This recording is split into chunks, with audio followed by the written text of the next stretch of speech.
It's newspaper review, and we'll begin as usual with the Daily Trust.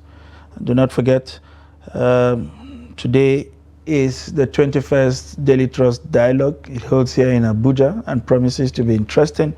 If you're anywhere within the capital city and you want some quality conversations this morning, you make your way to the NAF Center, where all of the conversations will be happening this morning.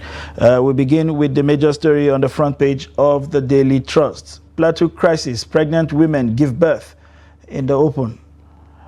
Children missing as death toll rises to 43, GNI.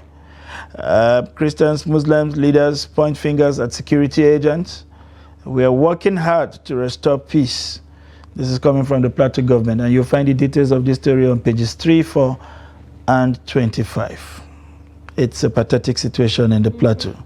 If it is not an attack on one side, it is the communities taking themselves on. I mean, an eye for an eye, they say, leaves the community completely blind.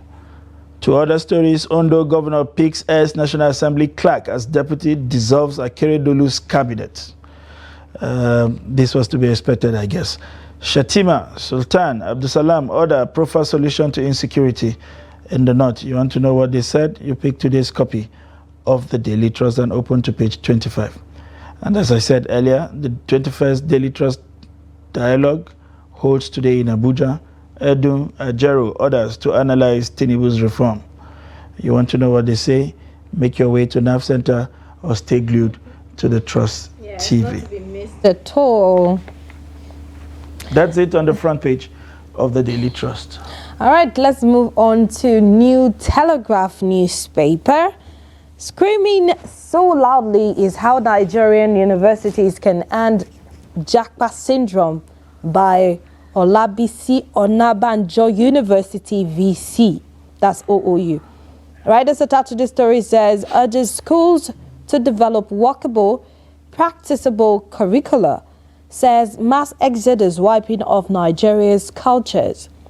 Once as we are moving out, the Chinese are coming in droves. And Nigeria youths, talented, vibrant, ready to compete globally. That's coming from Tinubu. That story is on page 3 and 5. Above that story, Tinubu in Paris on private visit, and petrol prices to fall over local refining. That's coming from CBN governor. We hope to see that in the coming weeks or months. All right, to read further, you might just get that information. 5 and 24, page 5 and 24 has details of that story. Afeni Ferre sacks Adebanjo as acting leader, sets up elders caucus. Page 3 has details. Gunmen kill 30 in fresh Plateau attack. 26 and 29. It says as headers intensify hostilities on Benue community. Wow, that's quite unfortunate there. And then Whitney Adeniran's death. I didn't probe inland specialist hospitals report, mother tells court. Page 7 has details of that story. And then we have below, we have Aidetiwa nominates ex-NAS clerk as deputy governor and dissolves cabinet, sacks Akeredolu's aide. Mieti Allah vigilante in Southwest invitation to anarchy. That's coming from a group. Page 28 has that story. Alleged money laundry as a kicker. Court grants ex-Anambra governor Willie Obiano bail. Adjourns till March 4. That story is on page 5. And while we introduced new conditions for passport acquisition and renewal, federal government, then no plan to relocate federal capital to Lagos. That's coming from the presidency. It seems like a lot is happening in the front of the New Telegraph this morning. You read further. But the last one would be taken is federal government unveils strategies to realize 19.4 trillion naira from tax. Interesting. One thing I'm a bit lost at is when we describe the president's visit to a place as a private visit. What does that mean? Is it another annual leave for the president after coming out of the one in Lagos in December? What's a private visit? Is it a private visit or, well, I'm sure our reviewer will have some explaining for us. I'm not sure what the private visit you're going. Well, let's leave that to the reviewer. Moving on to the Nigerian News Direct, which celebrates its 13th anniversary. The major story there says CBN wields rod to tame inflation, forex infraction, as Cardoso promises to bring inflation down to 21%. Well, if wishes were horses, even a beggar would ride on one, somebody will say. Stop playing politics. Tinubu has no plan to relocate FCT to Lagos. So who is playing politics, though? Oh. That's coming from Onanuga. How non-state actors deprive local government of 500 billion revenue. Oyedele, this is the chairman of the special task force to cut down taxes in Nigeria. We don't know how much work is going on, but he seems to be talking more than he's doing as it is right now. NGS hits new landmarks as all share index crosses 100,000 points. The highest we have had in recent history is 80,000. This is, I don't understand how the stock exchange booms in an economy where everybody is crying. Yeah, that's what a lot of Nigerians, ordinary Nigerians, want to understand. How does it is only in the Nigerian economy that the banks do better when the economy is down. The stock exchange booms when people can barely eke a living. There must be something people see in this system that probably some of us don't see. And to other stories, Edun Adedeji helps on domestic revenue mobilization, says 77% of IGR increase is possible. I hope this does not translate to taxing people who are already at the verge of collapsing. And FG6, private sector's intervention in developing road infrastructure. And we have there the picture of the U.S. Consul and charged the affair in Lagos, as well as the Secretary of State, Anthony Blinken, at the brief stopover in Lagos and route Abuja yesterday there with the #1 citizen of Lagos, Mr. Sanwo-Olu, yesterday. And that's it on the front page. All right, let's quickly look at the Tribune this morning before we start our analysis. We have at the masthead, Naira currently on the value. That's coming from the CBN governor. A federal government targeting 77% increase in IGR. Finance minister making that bold statement, page 6 and 7 in the Nigerian Tribune. And then Aidatiwa names Adelami as Ondo deputy governor, SACS cabinet. All right, to get that story too, in the Nigerian Tribune, Makinde Adeleke, other PDP Southwest stakeholders meet in Ibadan today. May ratify Ajishafe as replacement for Adegunodo. That's page 5. Get more details. Then on Edo gubernatorial, aspirant snub Oshomole pick nomination forms. He doesn't own a party. That's coming from Izeyamu. All right, Pastor back again. All right, page 11 has details of all of those drama. And then gunmen defy curfew, kill 25 in Plateau local government, and several houses and market burned. Page 13 has details of that very unfortunate incident in a Plateau state. Aftermath of Supreme Court judgment, fears mount over Lagos waterways assets. Page 23 has details. Only 43% of 6,000 schools in Nigeria meets minimum safety standards. And that's coming from UNICEF. That's very, very scary. And then federal government will review concession agreement for 43.2 billion naira Ibadan dry port and others. Page 22 has details. And Ibadan explosion, number of fatalities still unknown, persons still unaccounted for. Residents Association makes that statement. Page 25 has details. And then no plan to relocate federal capital territory from Abuja presidency. Okukpe blast Ndume over comment on relocation of CBN and FAN offices to Lagos. And Kogi senator says Ndume spoke for himself.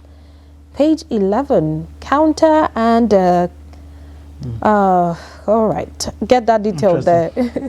Interesting. And moving on to the Daily Independent, CBN governor hints on reduction in petrol price and inflation, assures ongoing reform will bring positive outcomes, says Naira currently undervalued.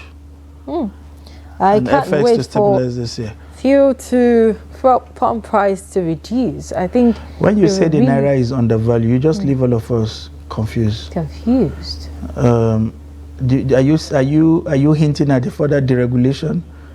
So what's the right value of the naira if and it's in what currently? front? Who is undervaluing the naira? I think maybe the details of that report to have all of this information we're looking for. All right. Abdusalami urges multifaceted approach to insecurity in the north. Edo Guba, Labour Party defends 30 million for farm.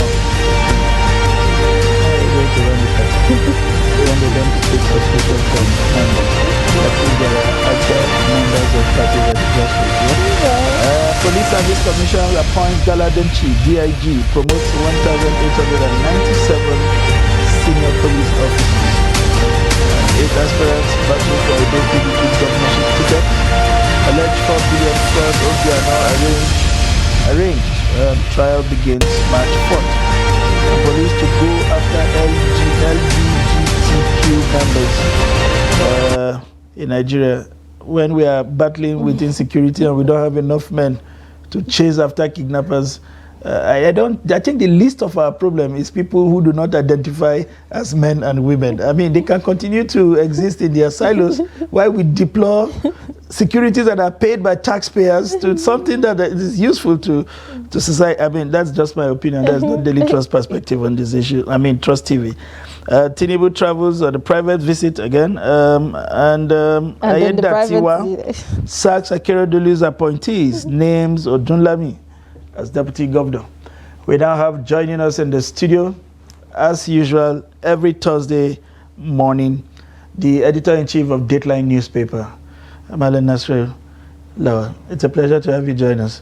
You were giggling when we read some of those headlines, I'm sure. Yes. Yeah. You were wondering what exactly what's happening. There are more serious issues, but to start on a lighter note, what is a private visit?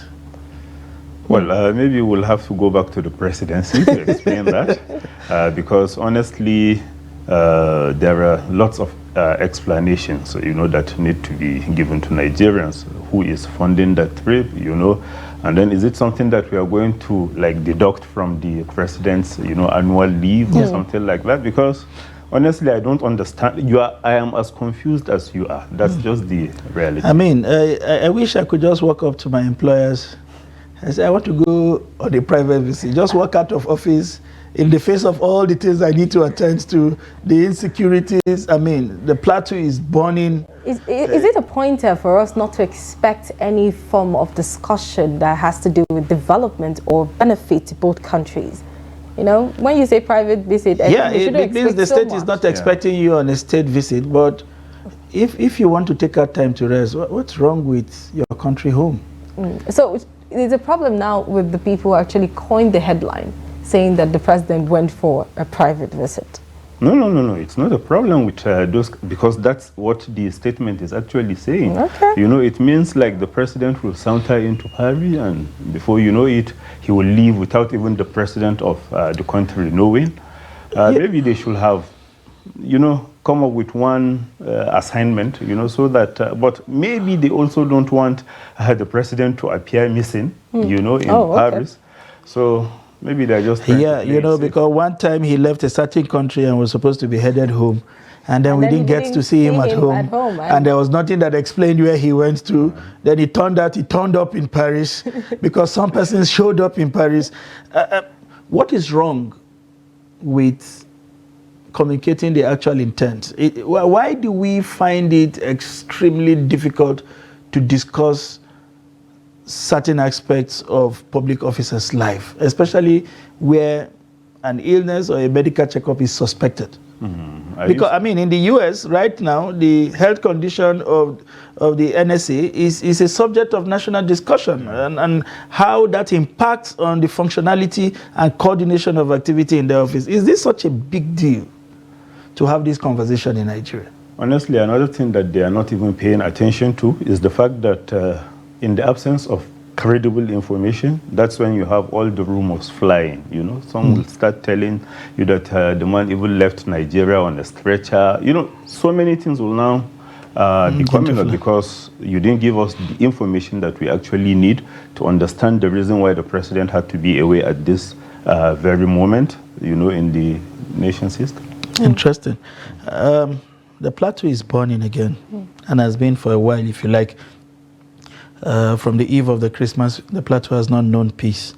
And it's been one kind of killing, or the other, leading to the current one where the death toll had already touched 43, and if you like, counting. There are accusations and counter-accusations against the security personnel, and the government is basically neither here nor there, other than declaring a curfew.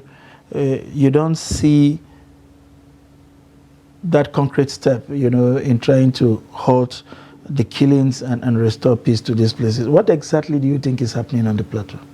Well, sadly, we should be talking about the security agencies going into Plateau. That's the affected parts of Plateau State to restore peace. But right now, they are also part of those who are being accused, of taking sides. Yes, I know the government has a responsibility to keep the peace, to do certain things so that, we'll all feel secured and what have you. But we should also understand the fact that, the government can only do so much because we are the people that are living in these areas. The earlier we understand that we just have to respect, each other and live in peace, the better for all of us. Because how do you explain, somebody that you have been staying, living together with, all of a sudden, before you know it, even right now, the reason for all this violence, nobody knows, and Christians, Muslims, this one will blame this one, and then this one will also issue a counter. Honestly, I don't think that's the way to go. Like I said, the government, their own interest may not even be the same as those living in that community. So the people should understand that they need to,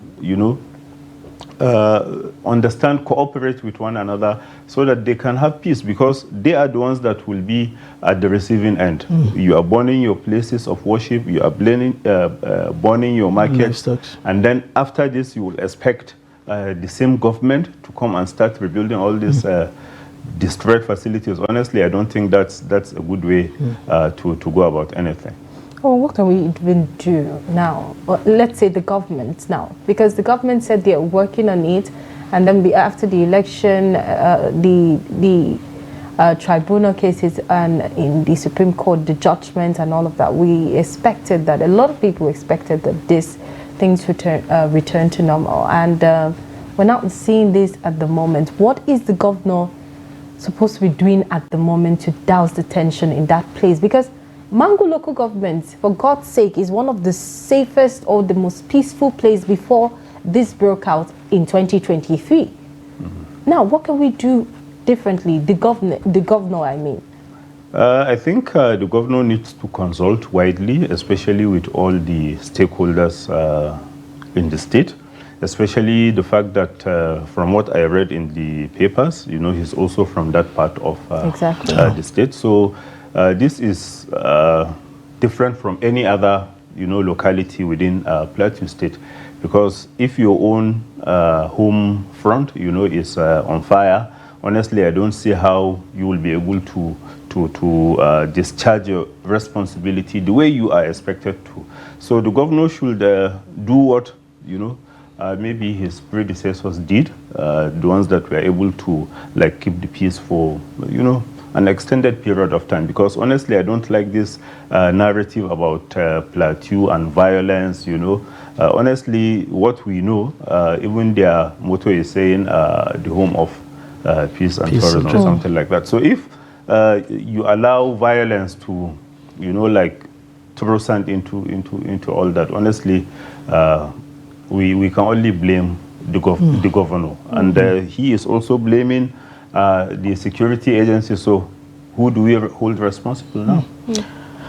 The CBN governor yesterday at the NESG event seemed to be spilling the kind of words we want to hear from the mouth of the president or even the coordinating minister of the economy. Is hinting at a reduction in petrol price, in inflation. I mean, we all know a mutual friend of ours posted how he bought a tin of milk for 3,900, an amount that would have bought you an entire pack of 24 pieces of milk because of the raging inflation. He talks about how the current reforms will bring policy reform, says the Naira is currently undervalued and that the foreign exchange will stabilize this year.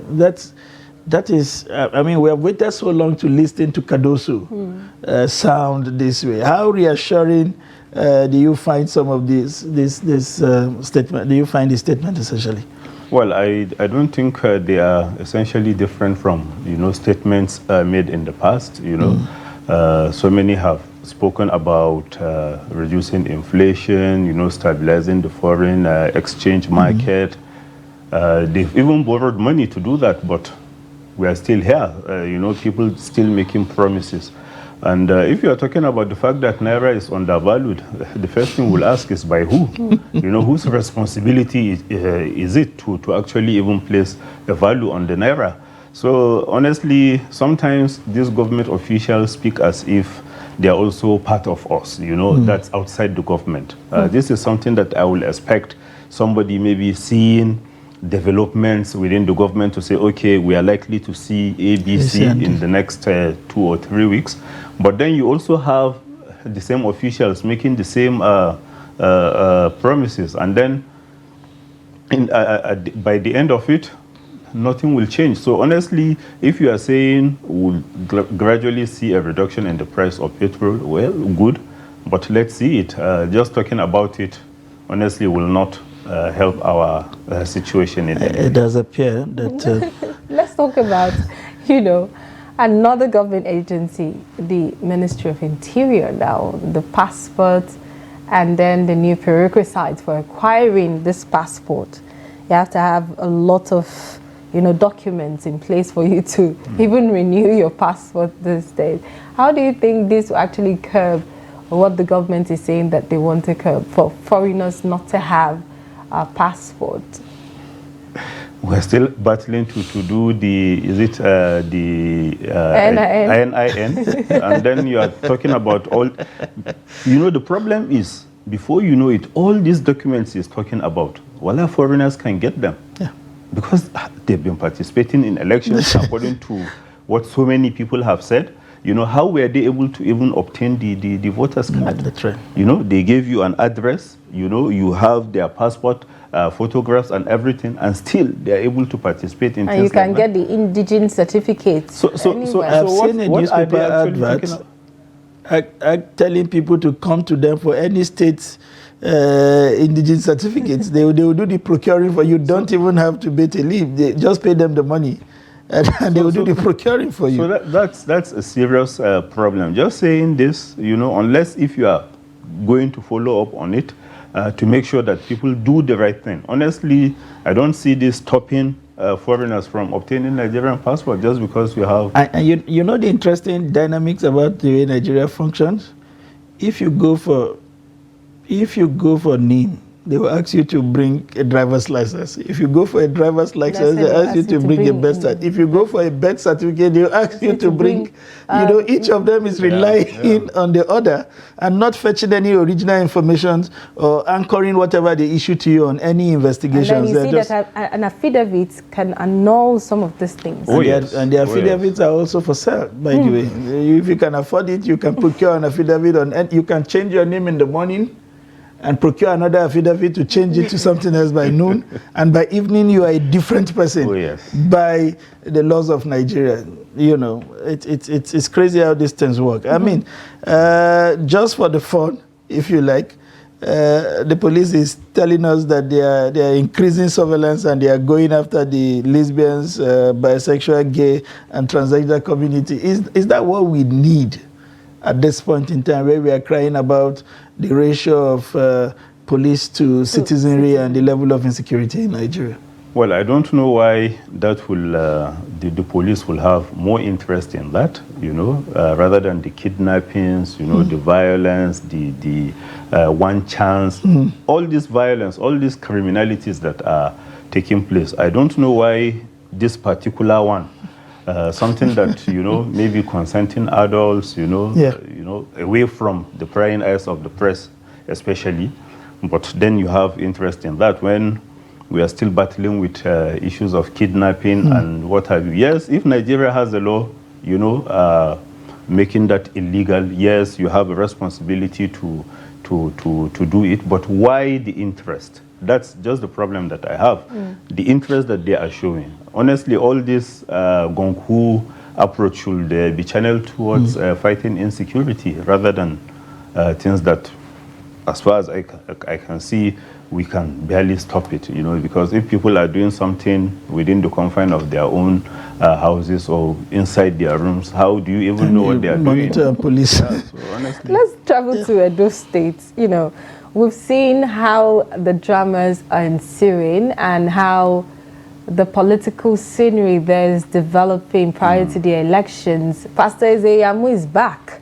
Yeah. And then we see all the candidates, so even the APC have had their own share of disagreement. What's your take on what's happening in Edo State before the election, governorship election? Well, it's to be expected. Sometimes we think the moment we are able to get the ticket of a particular political party, then we are just like elected officials in waiting. Well, for Pastor Ezeyamu, I also saw an interview with him in one of the channels, talking about his relationship with Adams Oshomole, how he's disagreeing with some of the things that are currently happening within the APC.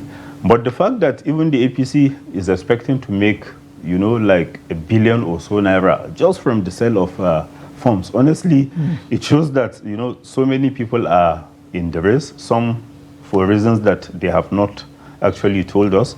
But for Pastor Ezeyamu, because that's the one that I can see, making, being in the opposition, because the ruling PDP in the state has already made clear its choice. The governor is supporting a particular candidate, even though his deputy is also trying to see how he can be part of the action and things like that. Interesting. Yeah. One other story item I would like you to touch before we let you go. It's the comment by Oyedele, if our producers can put up the Nigeria News Direct.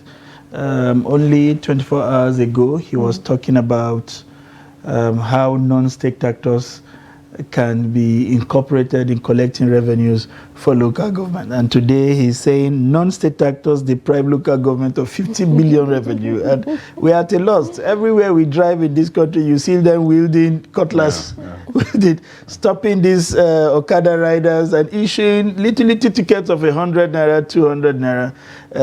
If you drive, what's it called, a space wagon, you are in trouble, because even with your family, they will allege that you're doing school runs. That's what they call it.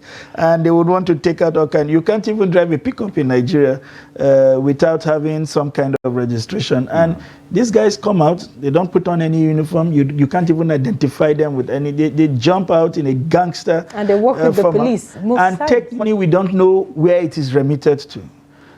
You're saying it cost us 50 billion, and in one full breath, first we are also saying you can work with them. What exactly should we take the route of digitizing these operations, and finding other way of holding people to account, or continue to allow these boys fester and do whatever? And in some cases, if you drive, they could break your windscreen, deflate your tires, and nothing happens. Honestly, technology has made so many things easy. If we can, employ technology, there are so many things we can do without, our officials risking their lives to be on the road, because sometimes they jump, in front of this moving vehicle, and that's a serious risk. But just with technology, you can flash somebody's maybe number plate to be able to know that these papers are valid, things like that. But honestly, I don't know how the situation that we are in will help in generating more revenue, especially now that the FCT minister is also talking about the fact that they want to stop unpainted taxis, from plying the roads, because the transport, they are not enough. The ones that are, we know, that are painted and what have you, they are not enough. People just have to make living. Even if they're enough, the criminal elements are deploying ways to use these paid taxis for one chance. I think, you know, some Nigerians have expressed worry about some of these people plying the road, because once you're using maybe a means to curb insecurity, these people are very smart people. And they're looking for ways. We reported here of how they commit crime with a plate number, and once they are done, they change it to another. So it could be a painted taxi with a fake plate number. So what do we do beyond the painted taxi? You know, what do we do beyond honestly, that? that's what the government should, you know, try and come up with. Because, look, we are not talking about all these hail ride platforms. You know, you have Bolt and what have you.